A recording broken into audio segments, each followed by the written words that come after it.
Your white-collar job may not disappear, but the old version of it might. That is the part most people are missing.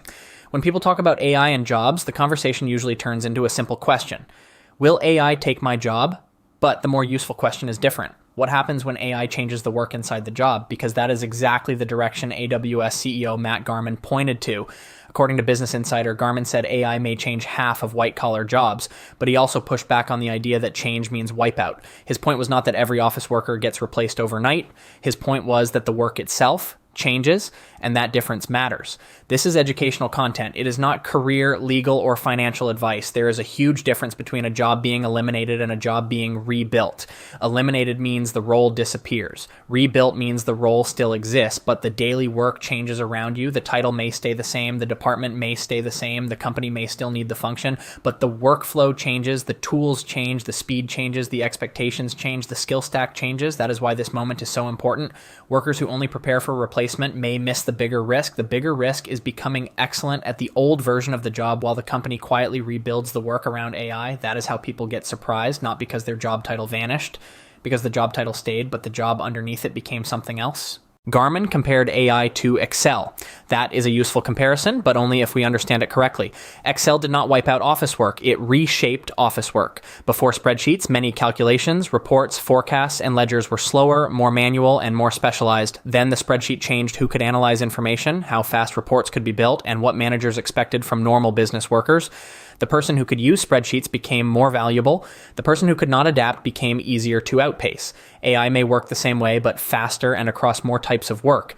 It does not only calculate, it drafts, it summarizes, it researches, it writes code, it builds outlines, it reviews documents, it generates options, it turns messy input into a first version of something useful. So the question is not whether AI becomes another office tool. The question is whether your role becomes redesigned around that tool.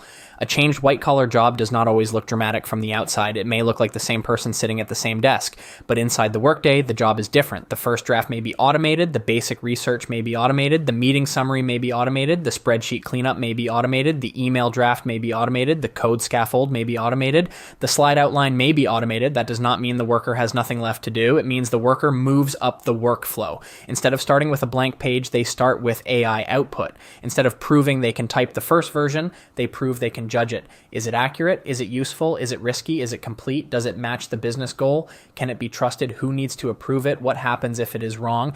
That is the new work. And it is not soft. It is harder than prompting.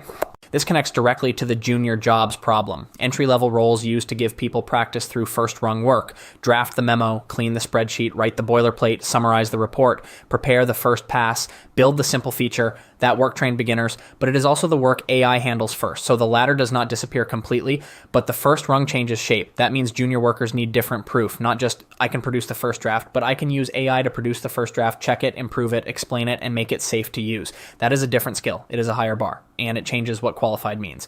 The new entry-level worker needs to show judgment earlier. They need to show testing earlier. They need to show communication earlier. They need to show they understand the workflow, not just the task. That is uncomfortable, but it is also where the opportunity is. The new advantage is not knowing the name of every AI tool. Tools change too fast. The advantage is learning how work changes when AI enters the workflow. That means 5 things. First, domain judgment. You need enough knowledge about the work to know when AI is wrong. Second, verification. You need a way to check output before it becomes a decision, document, report, product, or customer-facing answer. Third, workflow design. You need to know where AI belongs in the process and where it does not. Fourth, communication. You need to explain what AI did, what you changed, what risks remain, and what decision needs to happen next. Fifth, learning speed. Because the tool you master today may not be the tool your company uses next year. That is why adaptability matters so much. Not vague adaptability, operational adaptability, the ability to walk into a changing workflow, understand it, improve it, and keep moving. This is not only about developers. It is analysts, marketers, project managers, consultants, recruiters, sales teams, operations people, HR, finance teams, legal support, customer support, anyone whose work involves information, communication, documentation, analysis, coordination, or judgment. AI touches those workflows because those workflows are made of language, data, and decisions. That is why white-collar work is exposed, not because every worker is useless. Because so much of the work can be broken into steps that AI can now assist, accelerate, or partially automate, the worker who understands the steps becomes more valuable. The worker who only protects the old routine becomes more vulnerable. So what should a white-collar worker actually do?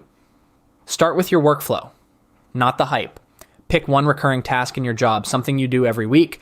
Break it into steps: input, research, draft, review, approval, delivery, follow up. Then ask where AI can help without increasing risk. Can it summarize inputs? Can it draft options? Can it find patterns? Can it clean structure? Can it create a checklist? Can it identify missing information? Then ask where human judgment must stay in control. Facts, policy, legal risk, customer impact, brand voice, security, final decisions.